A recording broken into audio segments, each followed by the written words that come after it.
What's up, everybody? RevSauce9. Make sure to rate, like, and subscribe to the channel. Hit that bell icon for the latest and greatest that comes to my channel. So I just got done watching King and Queen of the Ring, and I'm just gonna go into this as a quick review for you guys. I'm not gonna waste your guys' time because I got other things to do today. But I will tell you guys this. I was enjoying it from my bed. I will tell you guys this.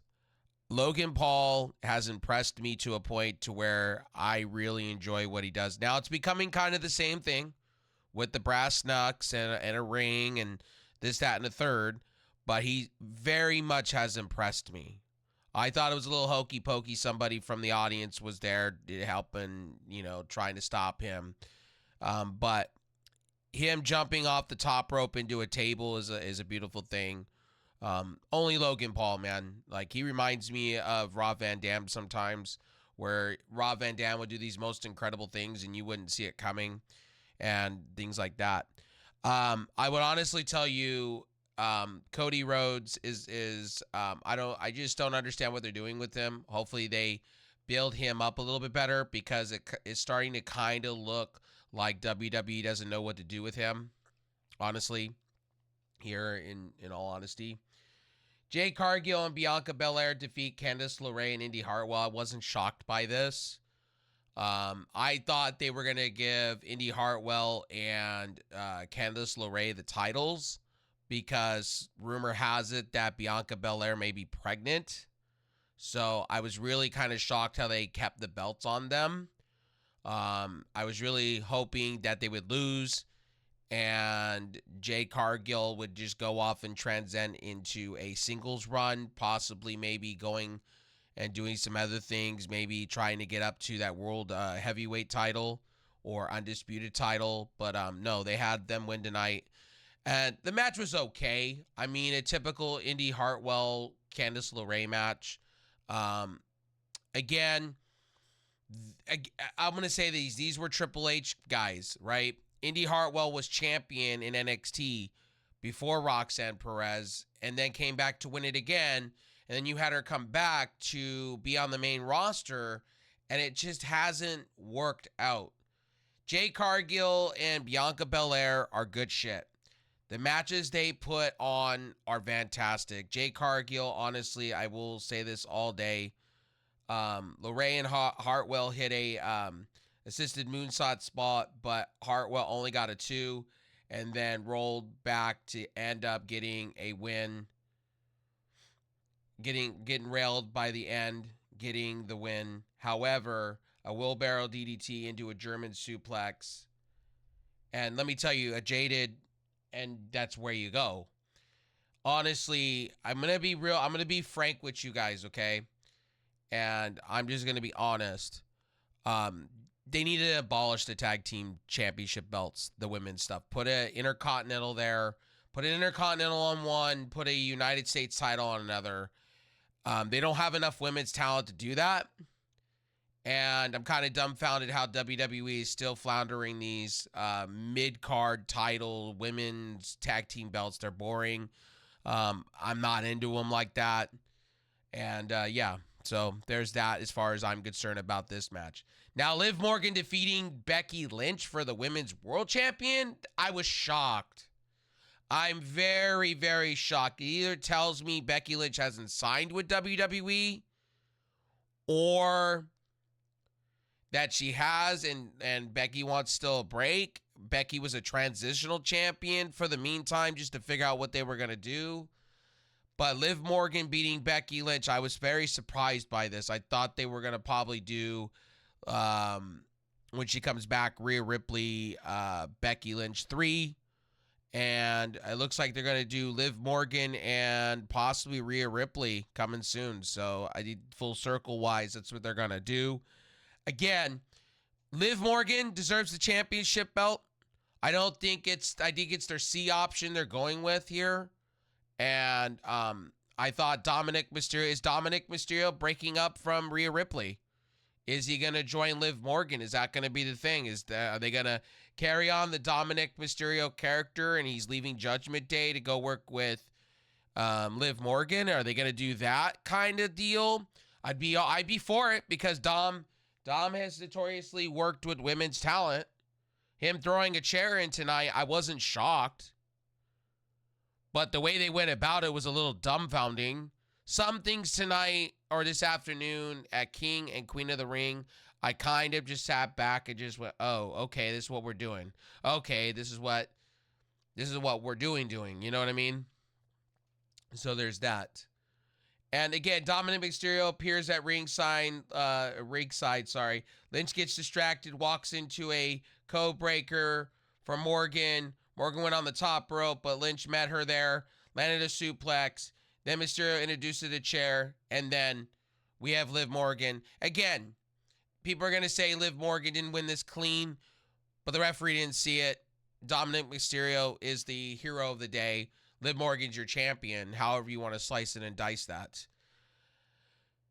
Again, Sami Zayn defeating Bronson Reed and Chad Gable. I did not care for this match. This should have been a one-on-one thing between Chad Gable. This should be a blood feud between the two. Honestly, I think Chad Gable needs to get away from the Alpha Academy. The Alpha Academy is holding him back. Chad Gable should be a heel. He should have a different faction, personally. I think Maxine Dupree, Otis, and all them, he doesn't need them. I honestly think Tozawa should be in 205 Live. Speed, honestly. Tozawa is better than this. And Otis, what are they doing with Otis? Otis wants to interfere, not interfere, not interfere. What are we doing? Big Bronson Reed, honestly, great shit from him. Good showing. But it's Sami Zayn. Obviously, it's Sami Zayn's time still. He'll still hold onto that belt. I think he's going to have a run-in eventually with Braun Breaker, I think, for that title, and I think Braun will take it off of him eventually. I think that's where we're heading, or Ilya Dragunov. I think we're going either way. Or Carmelo Hayes could be, they could do some wild trades on that, but I wasn't a big fan of this match. I thought the women's tag team belt, and I thought this match in particular, I didn't care for it, to be honest with you. I felt it was the boring part of, I was into the Becky Lynch stuff, for sure. I'm going to say Nia Jax beating Valkyria. I didn't see that one coming either. So are they building Nia Jax to be the irresistible force as she should be? I think they're resetting this. And Valkyria losing, honestly, I'm not shocked by this. I'm not surprised at all.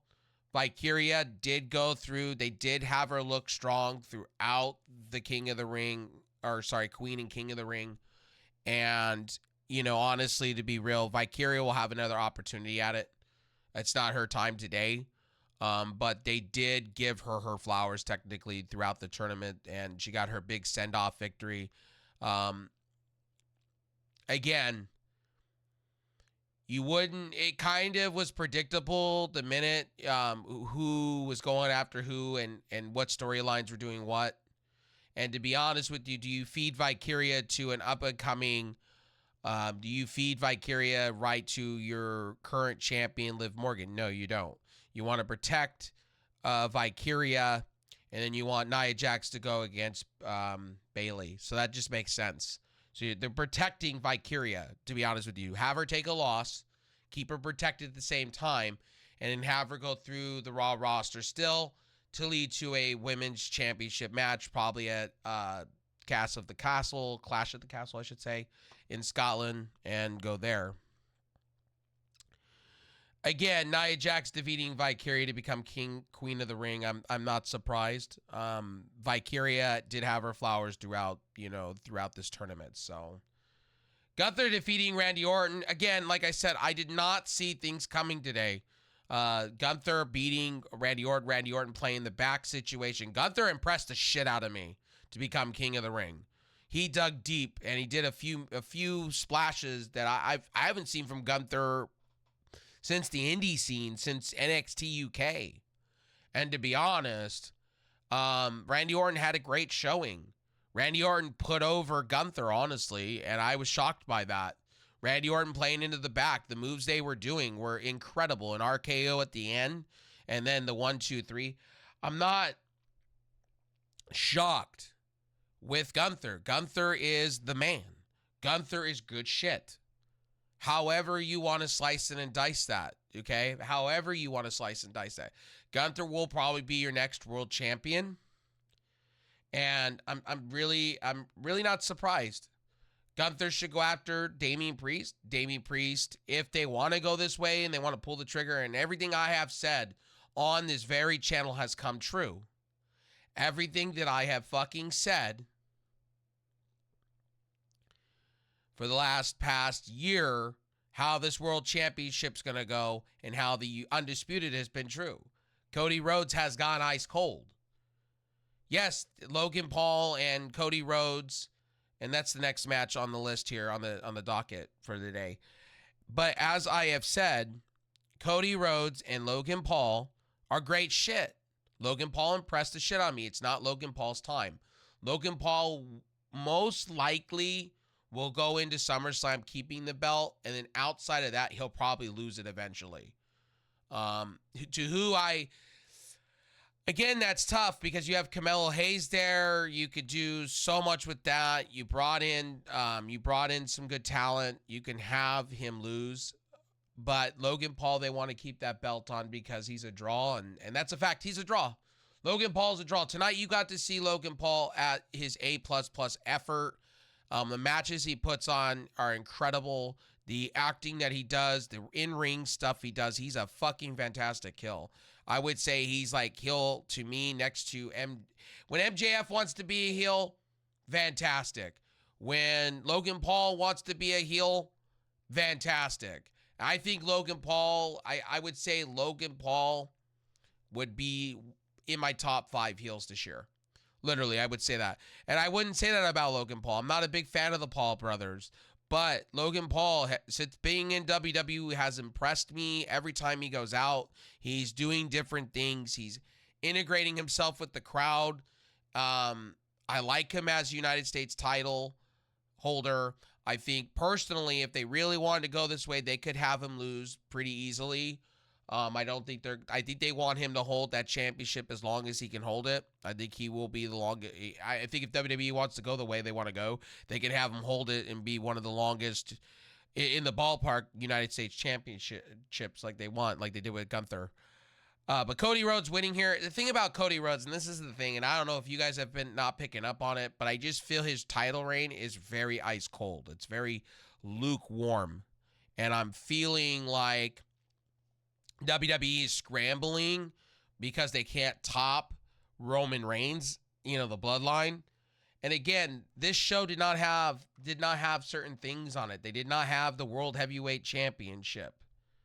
You know what I mean?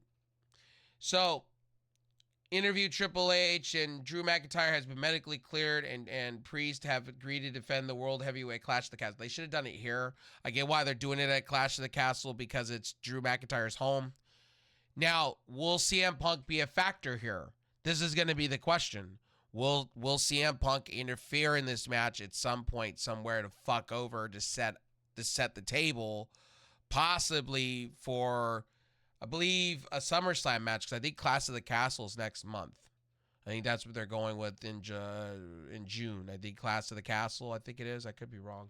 Yeah, it's June 15th. So I can honestly see them brouhahaing a match between CM Punk and Drew McIntyre at Clash of the Castle. I could see them officially making that happen. Again, Logan Paul taking brass knuckles. I'm not surprised. Again, like I said, this was a kind of a show that was just put together, and WWE could do this, and they could just put a lukewarm, literally they could throw out a card and do these big PLEs if people show up. They've done it at Perv. Now they've done it at, they just do, when they do these stuff like France, they can put out whatever card, the crowd's going to eat it up internationally. You're seeing it. However you want to slice and dice that. And people can disagree with me all you want, but WWE could sit and coast into these events, really, because they're making their money. They're doing what they need to do. I really think AEW should take notes. I think Tony Khan should be watching their competition and how they fill up arena, how they have beginning, middle, and ends of storylines. I do. I really do. I think AEW should take notes. Come on, Tony Khan is watching everything WWE. He is obsessed with WWE at this point. And I would take that into my Double or Nothing show tomorrow. I would, in Collision and all that. I would. Again, WWE did things today that I was very confused and just stunned. But I get what they're doing with Nia Jax. I get they're furthering what's going on with, and I just butchered that word, furthering what's going on with Sami Zayn. I get, and Gable and Bronson Reed. They're going to have this drawn out for a while. I get it. The Alpha Academy, they got to split that up eventually. That's hurting Gable's, like, Gable should have been champion. Intercontinental. He should have just been already. Before Sami Zayn. They did the whole Rocky thing at Mania. They gave him his flowers. I honestly think it's Gable's time at this point. But that's just me. Again, Becky Lynch. Again, that match, honestly, it was predictable because it just looked like either Becky Lynch is re-signing with WWE to keep the title for a long period.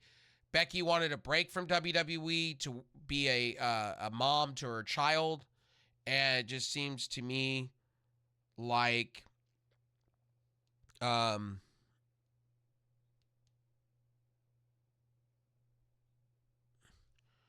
stuff like that. So at the end of the day, I'm going to keep this really short. This show was a B- show. It wasn't the best show in the world. I really these Saudi shows, Clash of the Castles,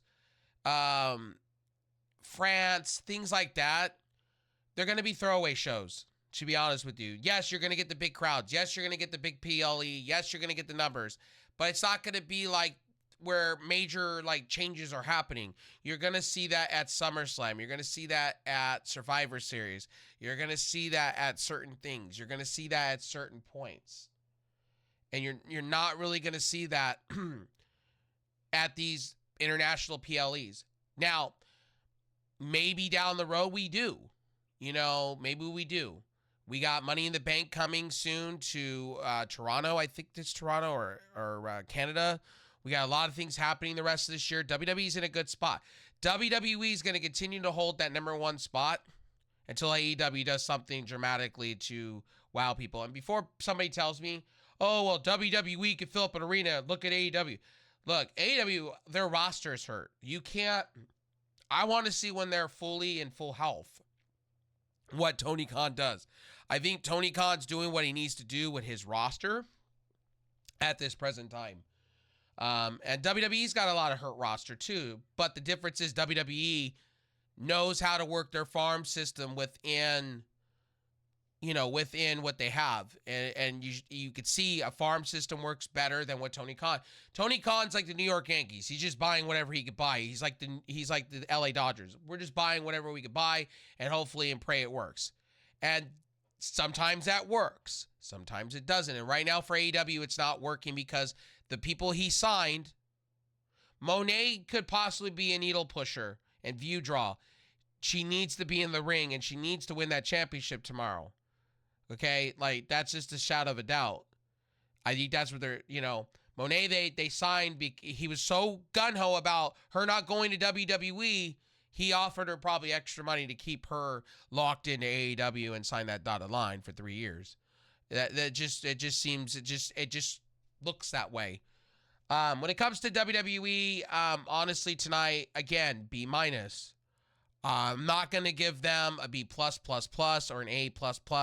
This show wasn't that. The way they constructed the card, it's just like backlash.